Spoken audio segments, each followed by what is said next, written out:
Yo, welcome back to the channel, everyone. Hope you guys are having a great rest of your day, start to your day, whatever time it may be. And I got good news, maybe bad news, depending on how you take it. Now, if you guys are unaware, I officially listed my 2-valve Mustang up for sale. And if everything goes right, it should be getting picked up this Saturday. Now, tomorrow the car is getting the fuel pump replaced. So if that is the issue, I'm like 99% sure it is, because it is throwing the fuel pump code. We'll be good to go, and hopefully it will be gone on Saturday. And that means the Shelby GT350 is getting built. So if you guys are excited, feel free, drop a like in the video, subscribe to the channel, turn on those post notifications.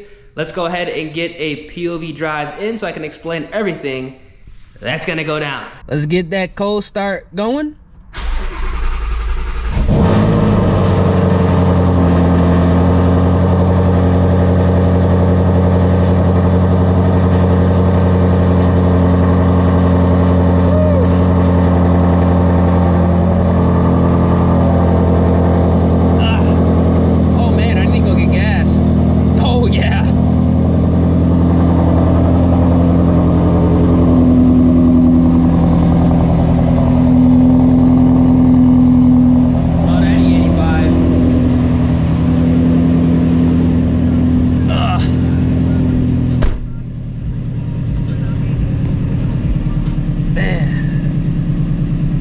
I should not be running this pump down to like 60 to E. I really gotta stop doing that, but honestly, I haven't really been paying attention to it. Alright, so I figured we go ahead and do a discussion at night, because you guys seem to really enjoy the late night POVs. It isn't really late night, it's like 10 o'clock right now.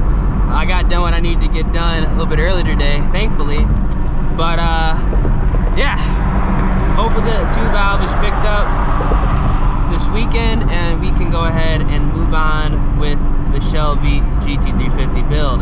Now, I know some people are probably going to be asking, dude, I thought you sold the 2-valve to build, or I should say buy and build a Corvette, and that is true. Still going to go ahead and pick up a Corvette, but I want to focus on the Shelby right now, get the Shelby where I want it. Realistically, you know, where it should be right now if I didn't have all those issues with the 2-valve. So we're gonna go ahead and get that done, and then we will go ahead and get a vet. Now, it's either gonna be between a C5 Z06 or an LS3 C6, depending on the deal that I can find. Obviously, as close to stock as possible, because I'm not buying modified cars anymore. It's not worth it. And obviously, what is kept in the best condition is what I'm gonna be going for. I'll be happy with a C5Z or an LS3 C6. Both are great options. Both will do what I want them to do with the modifications that I will be doing with those cars. Whew. I spoke on this a couple videos ago, but we are going to be going with an ESS kit on the Shelby. So if you guys are wondering what type of forced induction I'm doing with this car, I've kind of hinted it on Instagram. I've talked about it a little bit on the channel, but I will be doing an ESS kit for this vehicle. I'm going to be going with the G3 kit, just the G3 kit. Literally the base G3 kit, just so I can go ahead and get data for myself and also kind of give to you guys on what that kit can do. Now, this is just going to be, like I said, the G3 head unit with the G3 intercooler. I'm not going to go with the X-Trim impeller just for the fact that the car will 110% make what I do want it to make with the 100mm pulley on E85. Actually, it'll make more than what I realistically should make on this car with the 100mm pulley on E85, but I am going to be getting the data. Let me go ahead and put the track mode on. I will be getting the data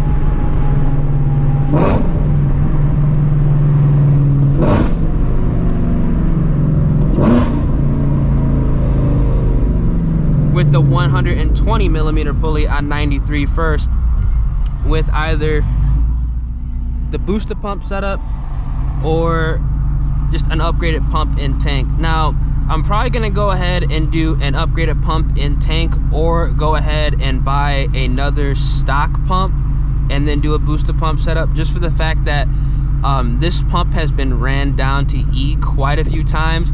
Part of that is my fault, and I actually don't want to go ahead and hook up a booster pump to the pump that's currently in the car right now, just because that's happened quite a few times. So I know the booster pump accelerates how fast the pumps die, so it would be pointless to put a booster pump on the pump that's in the car right now. I honestly think within probably 2,000 to 3,000 miles, realistically within, oh my god, that guy has the spinners on his wheels, within the first oil change interval, I think we'd probably start running into problems with fuel pressure dropping due to a fuel pump. That was loud as hell.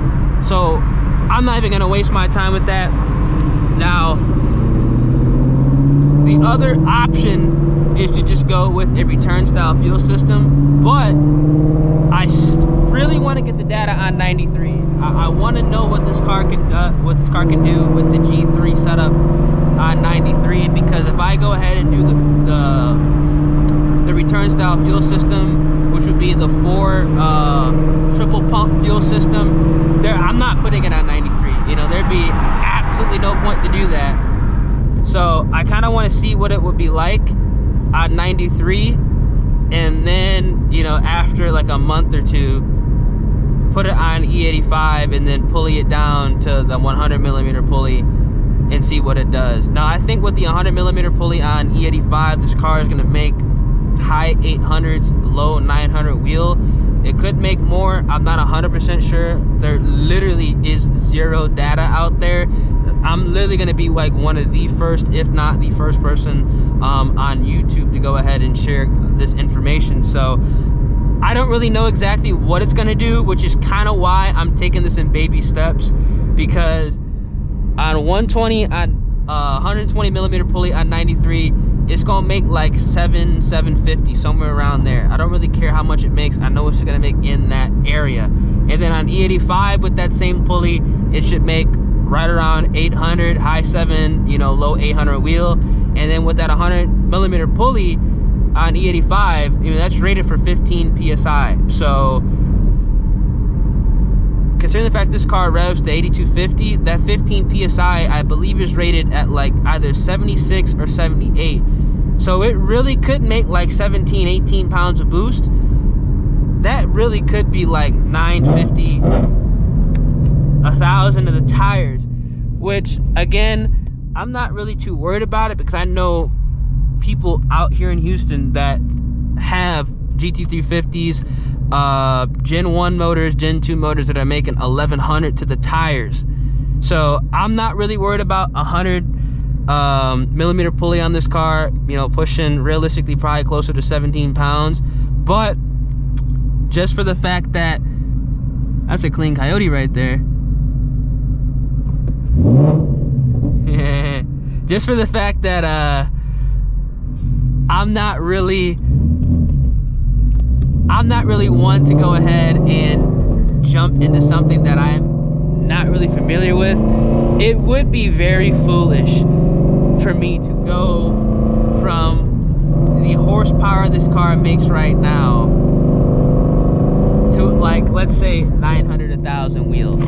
That would be probably the dumbest thing I can do, because the car is going to feel completely different and it's going to be downright unsafe. I want to go ahead and experience a 700 horsepower car at least for a little bit before I jump into something that makes, you know, realistically probably gonna make mid 900, high 900 wheel. Let me know down in the comment section, for those of you who, you know, went from like 500 to 700 to 900, like, would you just bypass the 700 and go straight to 9? Be honest, because I'm really curious to see what you guys have to say. Obviously, I know what the smart decision is, and it is not to go ahead and do that jump, because that's going to be literally like a, like that literally double the horsepower quite literally overnight. Like, I would be dropping the car off to get, you know, tuned and the install all at the same time, and you know, I'd be dropping off a 500 horsepower car and then be literally given a 1,000 horsepower car back. The clutch ain't even gonna hold that, because I'm gonna put a stock clutch back in the car. So it's just like, it's probably a bad idea. Thinking about it right now, a very bad idea. Whew. I gotta figure out what 93 is right now, man. 93, $4. I might have to just go ahead and say, fuck that. Just put this shit right on E. I ain't really ready to pay $4 for gas again. I wonder what it is actually. I've been so used to getting, you know, E85. Damn! E45, bro. I might have to say, look, I might have to say forget it and just keep this thing on E. I ain't gonna lie. Like, it might not even be worth it putting this thing on 93. Like, for real.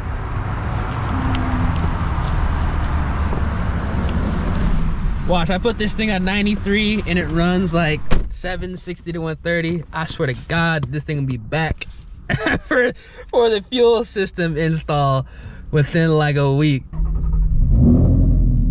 But in all reality, I do know it is gonna be considered slow for an S550, because it is only gonna be on what, like 9-10 pounds of boost at 8250 on 93 octane, and this car is literally full weight on 19-inch wheels, which, you know, do not mix for any type of horsepower.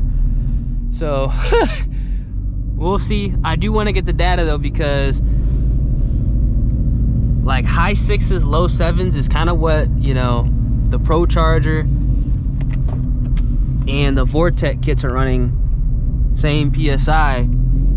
So I'm really curious to see if the ESS kits, pound for pound, are faster. That's honestly what I want to figure out in their, you know, respective stock configurations.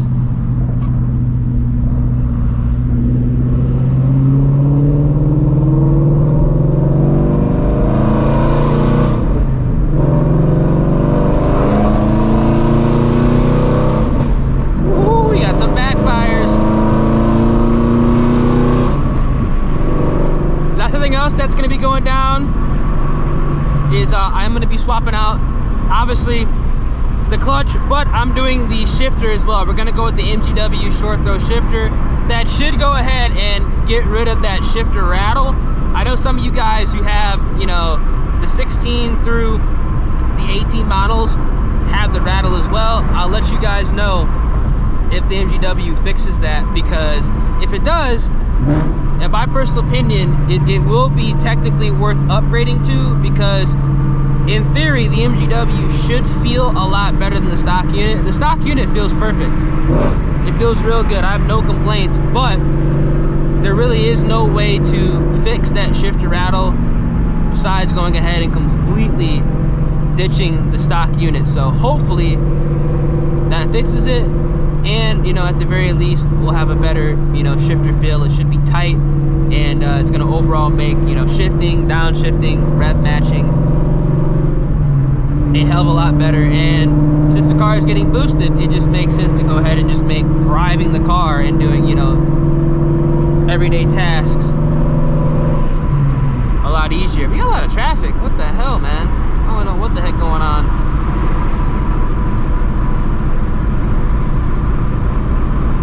For a little cruise, but just gonna be putting the stock clutch back because I got one for free, and that should in theory save the transmission.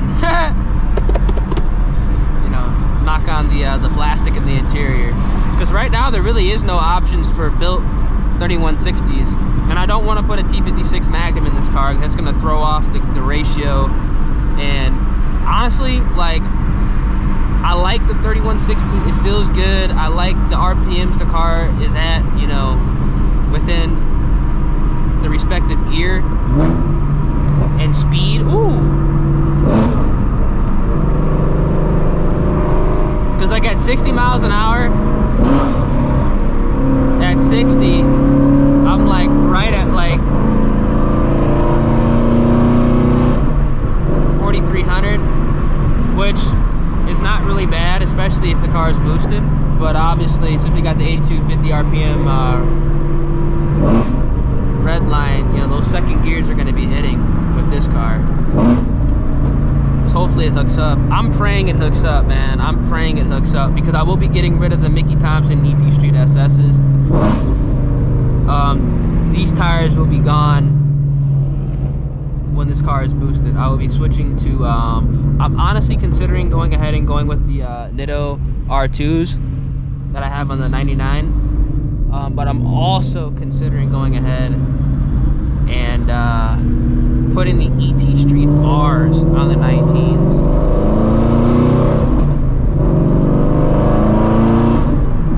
To see how that goes.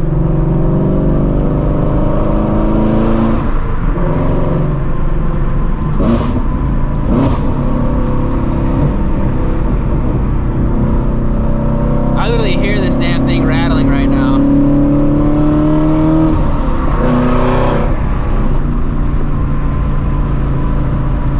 Do not turn. Thank you.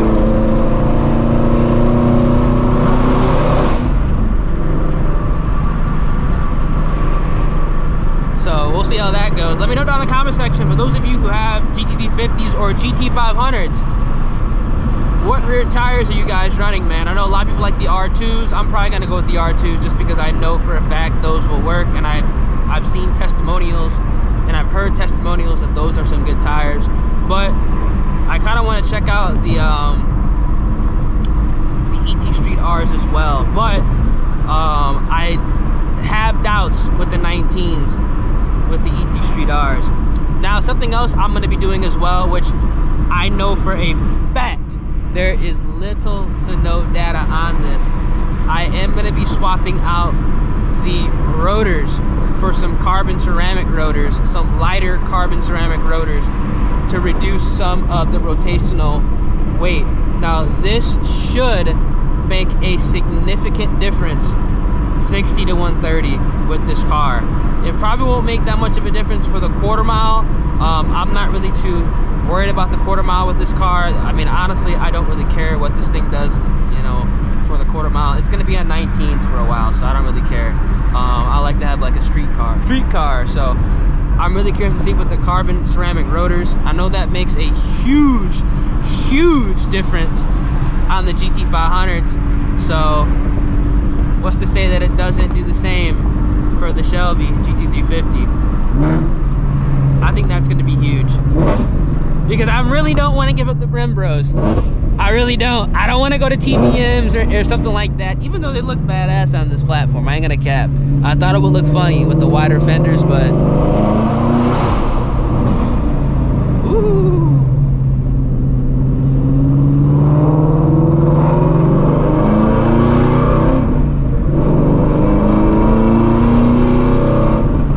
I literally feel my clutch slipping, man. I can't wait to swap this out.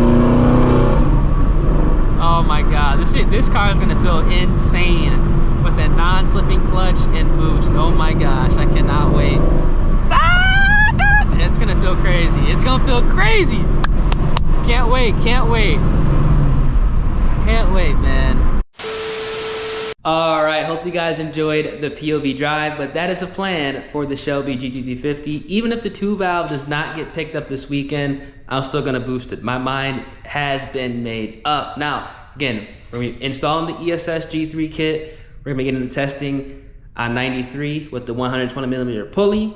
Then we're gonna go ahead and install the fuel system, pulley it down on E85, and then around that time, 100%, I'm gonna have to go ahead and do like a rear drag pack at the very least.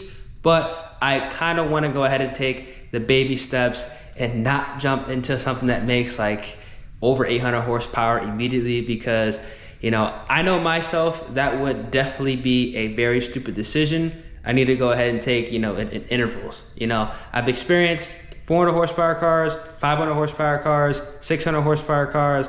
Now I need to go ahead and experience a 700 horsepower car and then go ahead and build this one up, to 900. And then honestly, that's probably all I need. I don't really need anything more than 900. Realistically, I don't need anything more than like 800 wheel, but on the 100 millimeter pulley and E85, it's probably gonna go ahead and break 900. So if you guys enjoyed the video, feel free, drop a like on the vid, subscribe to the channel, turn those post notifications. And if you guys have an ESS Supercharged GT350, or maybe even a Pro Charge or Vortec Supercharged GT350, that's pushing, let's say like 13, 15 pounds of boost, how much are you guys making on the E85? But now, let me know how much I should be making, because honestly, I'm kind of in the dark on this. I don't know exactly what it's gonna make with the 100 millimeter pulley on E. It very well could be like high 900 wheel, which honestly would be too much, but hey, we gonna find out. Catch you guys in the next one. Deuces.